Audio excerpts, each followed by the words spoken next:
자, 미국으로 가겠습니다. 미국 중간선거 끝났습니다.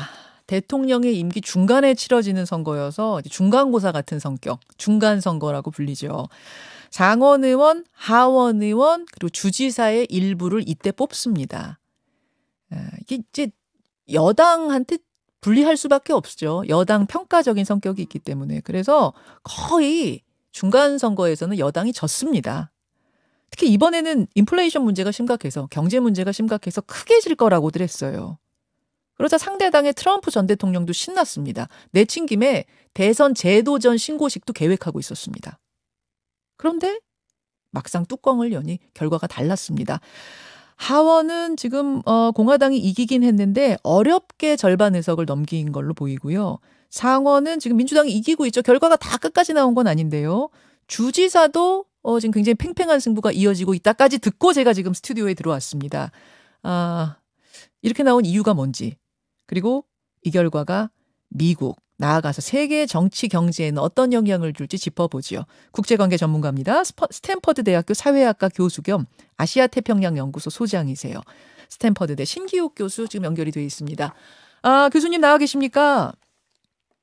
예, 안녕하세요. 오랜만입니다. 예, 오랜만입니다. 지금 미국 캘리포니아 몇 시예요? 여기는 이제 오후 이제 한 2시 40분 돼 가고 있네요. 그렇군요. 예. 개표가 완전히 끝난 건 아니죠?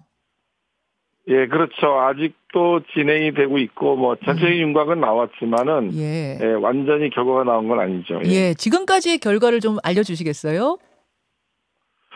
그러니까 지금 현재 보면은 이제 아마 하원은 예상대로 공화당이 아마 다수당이 되는 것 같고요. 예. 그 다음에 상원도 아직 개표가 안 끝났는데, 네.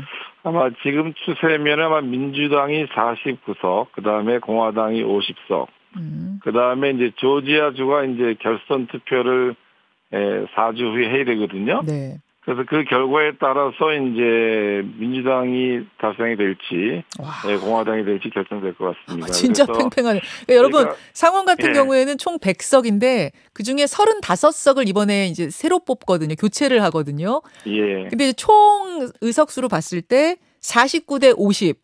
그리고 한 주만 지금 결선 투표로 가요. 그게 조지아주인 거죠. 조지아주는 결선 투표로 가서 결선 투표는 12월 6일에 실시합니다. 그 뚜껑을 열어봐야 되는 상황. 예, 그렇죠. 그러니까 제가 2년 전에도 그 조지아주의 그 두 석이 다 결선 투표를 했거든요. 예. 그때 민주당이 이겨가지고 이제 50대 50이 돼서 부통령이 이제 캐스팅 보트를 쥐기 때문에 이제 민주당이 이제 그렇죠. 선전을 했는데. 예. 이번에도 결국은 조지아주 한 석에 달려 있는 것 같습니다. 진짜 정말 절묘하네요. 주지사 선거는 어때요? 주지사? 거기도 뭐 아마 민주당 상당히 선전한 것 같고요. 예, 뭐 큰 변화가 있는 것 같지는 않고요. 예. 알겠습니다. 여러분 저희가요 과거 미국의 중간 선거 결과를 표로 한번 보여드릴 거예요. 지금 유튜브와 레인보우로 보실 수 있는 분들은 한번 보시고 라디오 청취자들은 좀 제 설명 들으시고요. 지금 이게 1934년부터 이번 선거까지의 중간선거를 치르고 나면 그 대통령, 그러니까 민주당과 공화당, 여당과 야당의 의석수가 어떻게 변하는가를 지금 보여주고 있는 겁니다. 보면은요, 다 마이너스예요. 여당이 다 마이너스. 여당이 플러스인 적은 빌 클린턴 때하고 조지 부시 때 2002년 그때 정도가 여당이 이 중간 선거에서 근소하지만 이겼고 나머지는 다 야당이 이깁니다. 근데 이번에도 야당이 이겨도 크게 이길 거야. 왜냐하면 경제 때문에 이랬는데 박빙 혹은 약간 승리. 이거 어떻게 한 줄로 일단 총평해 주신다면요, 신 교수님. 저는 결과 이렇게 봅니다. 그러니까 또다시 기로에 선 미국 민주주의 이렇게 보고 있거든요. 그래서 지금 이제 언론들이 너무 이제 그 트럼프가 뭐 실패했다 이제 비판적인 보도를 많이 하는데, 저는 이제 좀 주의 깊게 본 게 한 3가지 포인트가 있는데요. 예. 하나는 이번에 이제 그러니까 지난 2년 대선 그 선거를 부정했던 그러니까 직간접적으로 많은 사람들이 이번에 하원에 입성하거든요. 한 150명 정도 지금 예측하고 있고. 부정선거, 불법선거 얘기했던 사람 중에 하원 입성자가 많아요? 한 150명 정도 지금 예상하고 있거든요. 예. 그 다음에 이제 각 주의 이제 주무장관이 이제 뭐 국무장관도 여러 명이 출마를 했고, 그 다음에 이제 하원 의장이 유력한 이제 메카시 의원도 굉장히 트럼프랑 친하고. 그렇죠. 그러니까 이건 굉장히 사실 제가 볼 때는 심각한 문제라 저는 개인적으로 보고요. 그 다음에 이제 그러니까 공화당이 하원을 이제 장악을 하면, 네. 그러니까 모든 상임위원장을 이제 공화당이 가져가거든요. 그렇죠. 그래서 상당한 정치적 공방이 있을 것 같아요. 예를 들면은 지난 1월 6일 이제 의회 난동 사건 같은 거를 재조사하겠다. 또 아마 심지어 이제 바이든 탄핵까지 나올 가능성도 있죠. 왜냐면 트럼프 때 이제 민주당이 탄핵을 2번 했잖아요. 트럼프를. 그렇죠? 이제 그렇죠. 거기에 대한 그런 문제들. 바이든 탄핵을 하원에서부터 주장하고 나올 가능성이 있다. 예, 그렇죠. 어차피 상원에 통과는 안 되겠지만 하원에서 추진할 가능성이 있는 거죠. 그러니까 왜냐하면 이제 자기들이 2번 당했다고 생각하기 때문에. 그 다음에 이제 제가 볼 때 저는 이제 생각이 조금 다른 게 어쩌면 이번 선거 때문에 트럼프와 바이든의 리턴 매치도 가능하지 않느냐. 그래서 어떻게 보면 저희가 2년 전에 이제 바이든 승리로 미국의 민주주의가 위기에서 벗어나는 듯 했는데 잘못하면은 또다시 시험대에 서는 게 아니냐 하는 그런 생각이 많이 듭니다. 자, 지금 총평과 함께 전망까지 한 번에 해주셨는데 조금 나눠서 생각해 볼게요. 우선 제가 궁금한 건 물론 공화당이 근소하게 지금 앞설 걸로 보입니다만 완전히 압승할 거라고 했던 지금 예상하고는 달라졌잖아요. 그러니까 민주당이 상당히 팽팽한 그렇죠. 박빙 승부를 끝까지 갖고 가지 않았습니까? 그 이유는 뭐라고 보세요?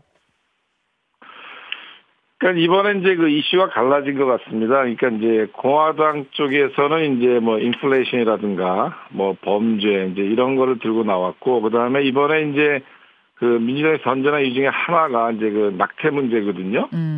그 다음에 이제 어떤 반 트럼프 내지는 이제 민주 위기 문제를 상당히 강조를 했는데, 이번에 출구 조사를 보면은 이제 한 31%가 인플레이션 제일 중요했다고 봤고, 한 27%가 이제 낙태 문제거든요. 낙태 문제라 하면 지난 6월에 낙태에 그렇죠. 대한 낙태를 허용할지 금지할지는 각 주가 알아서 해라라고 이렇게 대법원이 판결한 거. 지금까지는 낙태 자유였는데 이제는 낙태 금지할 주는 알아서 금지하세요. 이렇게 했던 거에 대한 그 반감이 엄청났다는 거죠. 그렇죠. 예, 그거를 상당히 민주당원들을 이렇게 좀 이 모빌라이즈하는 그런 효과가 굉장히 컸던 것 같습니다. 움직이게 하는. 예. 그래서 낙태권이 중요하다고 생각하는 사람들 중에 한 4분의 3이 민주당을 지지했거든요, 이번에. 그래서 아마 그것이 굉장히 중요한 팩터였다 이렇게 생각합니다. 그렇게 보시는군요. 그러니까 트럼프의 극단주의에 대한 반감 그리고 6월의 낙태법 이슈 여기에 대해서 민주당의 지지자들이 결집했다. 이 소식을 듣고 트럼프 전 대통령이 경로했다 이런 보도가 나오더라고요. 근데 또 새벽에 트럼프 트위터에다가는 조금 실망스럽지만 내 관점에서 보면 그건 매우 큰 승리다 이렇게 썼어요. 이렇게 되면 재선 도전은 어떻게 계획대로 하는 겁니까? 아니면 좀 제동이 걸리나요? 그러니까 이제 저는 사실 약간 언론에 조금 불만이 뭔가 하면은 너무 트럼프에 포커스를 하는 것 같아요. 이제 그게 이제 트럼프가 원하는 건데 이제 물론 이제 본인이 그런 측면도 있긴 한데 이번에 보면은 트럼프의 영향력이 조금 이렇게 좀 제한됐다고 보는 입장도 있지만은 여전히 공화당 내 영향이 굉장히 크거든요. 그래서 아마 제가 볼 때는 아마 트럼프는 나올 거라고 생각이 되고. 아마 그것이 공화당의 고민이 될 수도 있다 이렇게 생각을 합니다. 왜냐하면은 후보는 되겠지만 과연 그러면 선거에서 이길 수 있겠느냐 하는 이제 소위 이제 우리 한국에서도 당심과 민심의 어떤 차이를 얘기하지 않습니까? 하죠. 예. 그래서 아마 그러한 고민이 공화당에 있지 않을까 생각이 듭니다. 공화당 안에서 트럼프 인기가 여전해요? 그럼요. 아까 말씀드린 대로 한 150명 정도 하원 당선된 사람들이, 예. 트럼프와 그 선거 어떤 부정 문제를 동조하는 뭐 그런 사람들이고, 예. 하원 의장도 이번에 이제 트럼프랑 친하고, 트럼프가 그래서, 그러니까 이제 생각보다 제가 볼 때는, 뭐 이렇게 압승을 한 건 아니지만은 여전히 트럼프의 영향이 있다고 보는 게 맞겠죠. 그게 굉장히 현실적이라고 생각이 됩니다. 예. 플로리다 주지사로 다시 당선된 디샌티스란 사람. 요 사람도 이제 공화당의 뭐 뉴페이스, 뉴스타라면서요. 그렇죠. 그러니까 막 그 사람을 굉장히 주의 있게 봐야 될 것 같아요. 왜냐하면은 특히 이번에 이제 그 플로리다 주에서 압승을 했고, 네. 특히 이제 그 라틴계가 주로 이제 전통적으로 민주당을 지지를 많이 하는데, 이분이 이제 그쪽 지지를 많이 끌었기 때문에 아마 그 이제 대선에서 중요한 아마 중도 확장성 면에서는 아마 이분이 트럼프보다 크지 않을까 하는 이제 아마 그러한 가능성이 있기 때문에 아마 그 사람 아까 말씀드린 대로 공화당 내에 네. 아마 고민이 커질 수 있다 앞으로 그렇게 보는 거죠. 여러분 이제 중간 선거긴 합니다만 2년 뒤에 미국 대선까지 이번에 같이 좀 내다볼 수 있는 거거든요. 근데 플로리다 주지사로 다시 뽑힌 디샌티스라는 사람이 공화당의 트럼프와 이제 양대 산맥이 될 것 같습니다. 그랬더니 트럼프가 뭐라고 또 트위터에 썼냐면 나는 디샌티스의 비밀 정보를 갖고 있다. 디샌티스가 출마하면 다칠 거다. 굉장히 미국 굉장히 직설적이에요. 이걸 막 썼더라고요. SNS에다가. 뭐 굉장히 트럼프다운 발언이죠.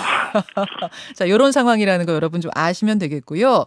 자, 이제 미국 바이든 행정부의 국정 운영에는 어떤 변화가 있을지, 그리고 그것이 미국 경제, 나아가 세계 경제, 우리 경제, 우리 정치, 우리 대북 관계 이런 데는 또 어떤 영향을 미칠지를 좀 전반적으로 봐야 될 것 같습니다. 어떻게 변할까요?